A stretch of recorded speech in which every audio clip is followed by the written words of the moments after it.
Hello everybody, I'm your host Wheel Trouble, and welcome back. We're going to have a reality check today. We're going to talk about ride therapy, but before we get too far along, please hit like, subscribe, and share this with your friends. Now, the concept of ride therapy has been around so long that it's a meme, and the saying is, you'll never see a motorcycle parked in front of a therapist's office. And while I can't comment on the accuracy of that statement in terms of statistics of riders, therapist visits, and the admission that this may also be that it's just true that there's fewer people that ride, I can state that ride therapy really is a thing. The most obvious place to start with this is the adrenaline addiction that motorcyclists have a reputation of having. The adrenaline rush triggers a heightened physical and mental acuity that we've evolved to have in order to preserve ourselves as a species. This means that everybody has ready access to this particular, quote, drug. It also doesn't hit everybody the same, and specifically, this is because when the adrenaline rush triggers the fight-or-flight response, some people's response simply just, goes the wrong way. For those of you who find the trigger into fight, there's a fair chance that you actually get a bit of enjoyment derived from this sort of world slowing down thing that the adrenaline triggers, as the ability to focus and forget about your problem hits. That's the whole reason the actual adrenaline rush happens in the first place. It's an evolutionary trait designed to improve our focus to the task at hand. This little tidbit about adrenaline response is actually quite important, and one that those who default into flight simply don't get. Adrenaline is one of the only addictions that actually leaves the addict better than they went in. Bear with me, I'll spell this one out. Adrenaline addicts pick up a task that they start out with a very basic skill level at. Said individual then pushes their comfort zone to include new aspects or skills that said activity requires. In the case of motorcycling, we can use lean angle barriers or chicken strips as an example. As the rider pushes their personal envelope, their focus hones in, and they begin to develop an understanding of that skill that the adrenaline helped to achieve through that focus.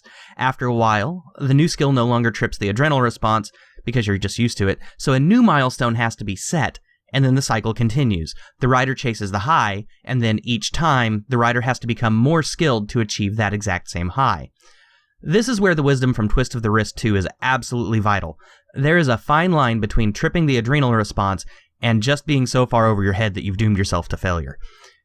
Just keep at the edge of your I got this zone that we talked about earlier and ride your own ride. You'll get the high and improve much faster than if you just push to the razor's edge of your fear factor. Anyway, back to the topic at hand. Adrenaline feels good, and it's good for you, which is one form of therapy already. The adrenaline also releases other endorphins that help you improve your mood, increase pleasure, and distract from pain. A study by, and I'm going to pronounce this wrong, Ryuta Kawashima, in partnership with Yamaha Japan and Tohoku University, found that riding can improve cognitive function by as much as 50%. This means that riding forces you to use your brain in such a way that it was designed to be used. This leads to a great segue for the practical application of that little factoid, which is distraction and purpose. PTSD is very real, and while known mostly for being a condition afflicting soldiers and first responders, it hits a much wider swath of the population than we give it credit for. There are motorcycle build programs and ride groups that are specifically focused on helping people cope with their PTSD. There's the Motorcycle Relief Project, Motorcycle Missions, Project MX, and many others. Matter of fact, go ahead and list some links down in the comments below. Mental health is a huge crisis in the US, and this is a great time to just open up and be part of the solution. Riding also simply just decreases stress. In the study, The Mental and Physical Effects of Riding a Motorcycle from Harley and UCLA, key points of their study came out as follows. Decreased hormonal biomarkers of stress by 28%, increased heart rate by 11%. That's actually the equivalent of a light workout. That's a fun little tidbit there. Also, increased adrenal levels, there it is again, by 27%. Enhanced sensory focus for driving, which we've kind of talked about before. That's the whole point of the adrenaline. And then the best one in my book is increased alertness similar to drinking a cup of coffee. That's right. For those of you coffee addicts, motorcycling's right up your alley. One that's been hinted at but left off is that motorcycling also gives riders a sense of something to care for. Not following me? That's all right. That's probably because you've never had to truly rely on your car in the way that a rider relies on their bike. When a car blows a tire or a motor, it's just simply unlikely that you'll die or get injured unless there's other factors at play. A motorcycle? Not so much. People neglect their cars. Seriously, when did you last check your tire pressure on your car? You wait for the light to come on, right? Exactly. Riders face potentially deadly scenarios when they neglect their steeds, so they will actually feed that motorcycle's needs more. That means that maintenance is forefront to a rider's life. While that doesn't mean they do all of the work themselves, they do learn enough to ensure that their bike is always healthy. That's more a topic for a different video, but we'll just say that it is a practice that makes it much easier to anthropomorphize a motorcycle. It's kind of like owning a pet is a form of therapy due to the needs of acting selflessly.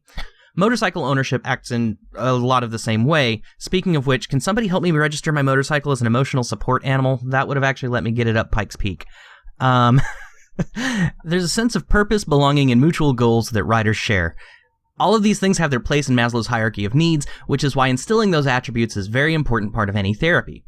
While not completely comprehensive and admittedly a little scattered, just because I'm not a professional psychologist, I hope this helps understand a bit of the concept of ride therapy. It's not that riders don't need therapy, rather we're already getting it from the community and purpose that our two-wheeled steeds bring us. Anyway, that's going to conclude today's kind of scattered topic of ride therapy, and I'll catch you guys next time. I'm always looking for sponsors, so you can hit me up in the comments, DM me, or you can support me on Patreon at patreon.com/wheeltrouble. Also hit the like button, subscribe, and share this with all your friends. Catch you later. Wheel Trouble out.